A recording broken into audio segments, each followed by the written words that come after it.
tem uma outra coisa que tem a ver com tudo isso, né? Da superficialidade, das dificuldades de se relacionar, tecnologia, que é ainda dentro desse âmbito aí dos relacionamentos, que é a dificuldade, que é uma consequência do que eu estava falando, eu acho, que é a dificuldade que a gente tem. Aliás, isso que eu vou falar é um dado identificado por pesquisa, que é a dificuldade que se tem hoje em dia de estabelecer os relacionamentos de maneira mais estável, na medida em que você tem esse ecossistema da diversificação das opções, excesso de estímulo. Foi bom você falar desse lance também da pessoa fazendo tudo ao mesmo tempo, incluindo falando com muitas pessoas ao mesmo tempo, vendo filme e etc. Porque aí agora eu vou incorporar o Felipe da psicologia evolucionista, que eu lembrei de um lance muito interessante.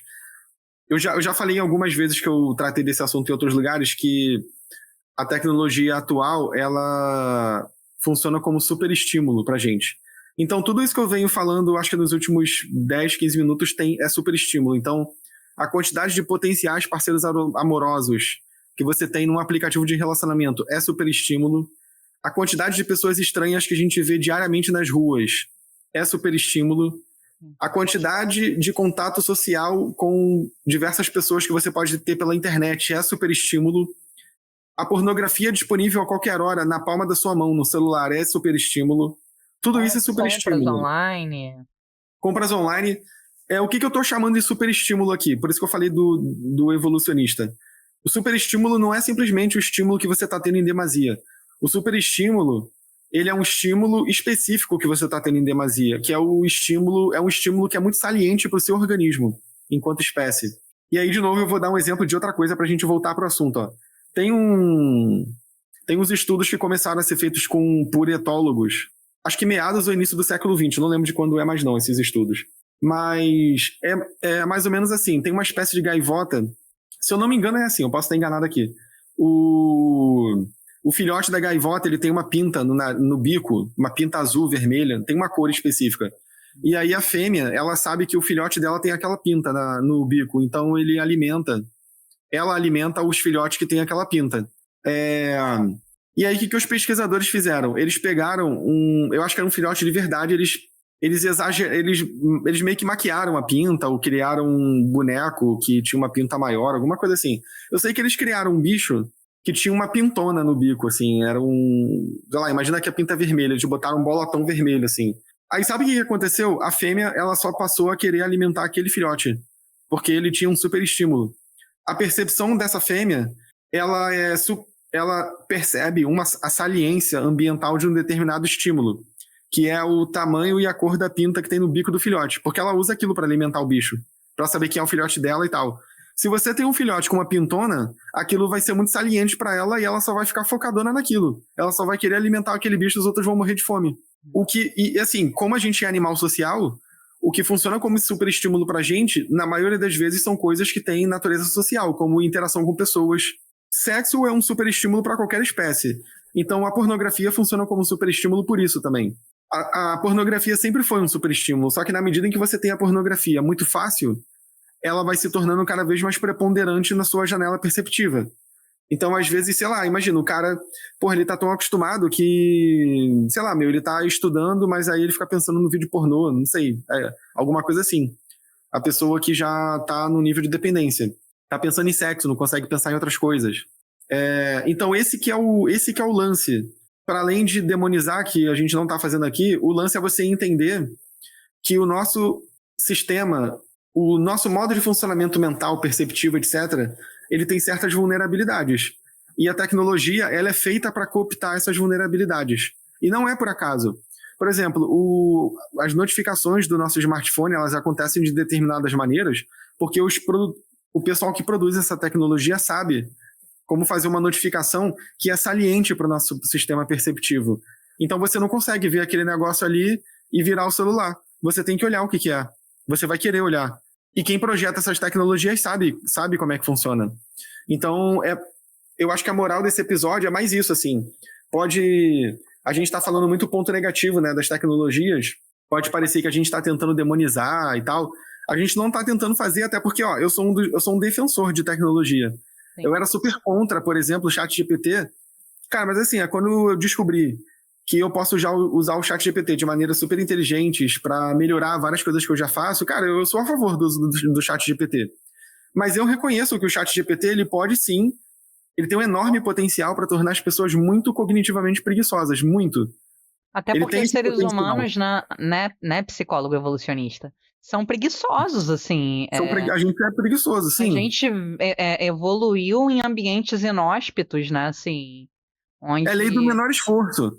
O nosso organismo ele funciona de acordo com a lei do menor esforço.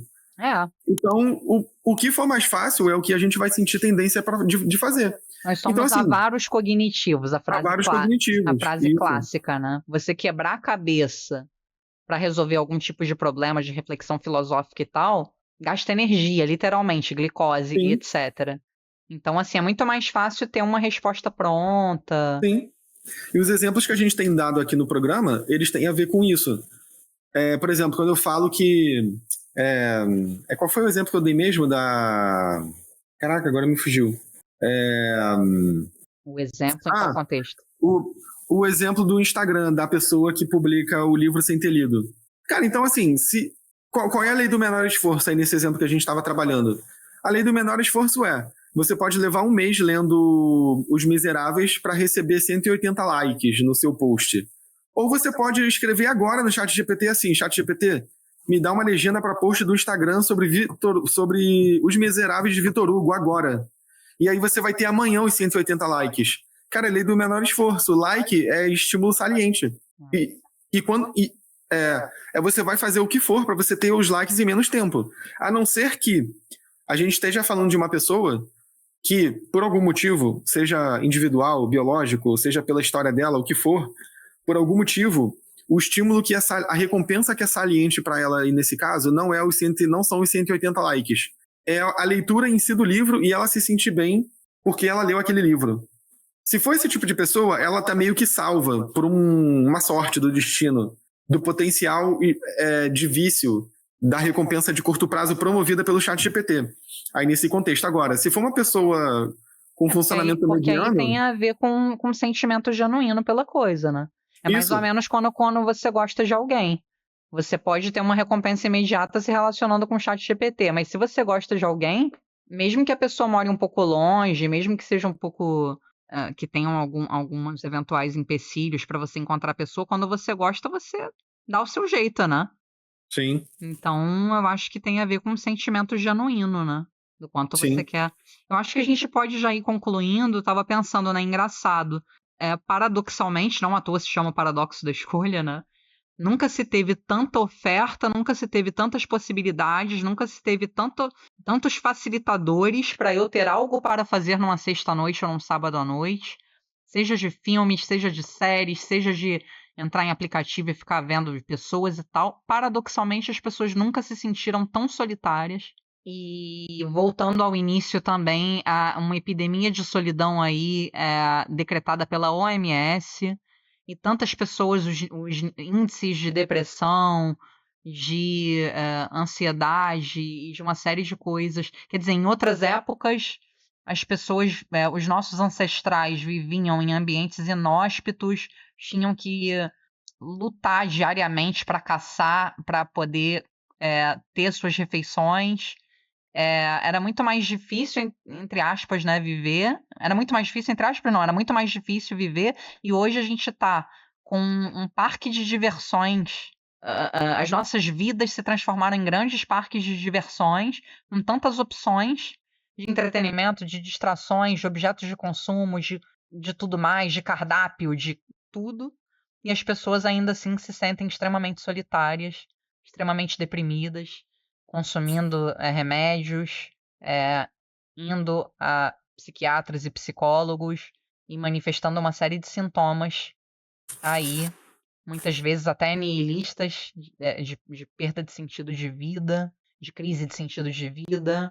E então isso é um grande paradoxo, né? sim. Aliás, fica aí um bom tema, né, de um próximo episódio, crise de sentido. Isso. Podemos fazer um sobre isso. Isso.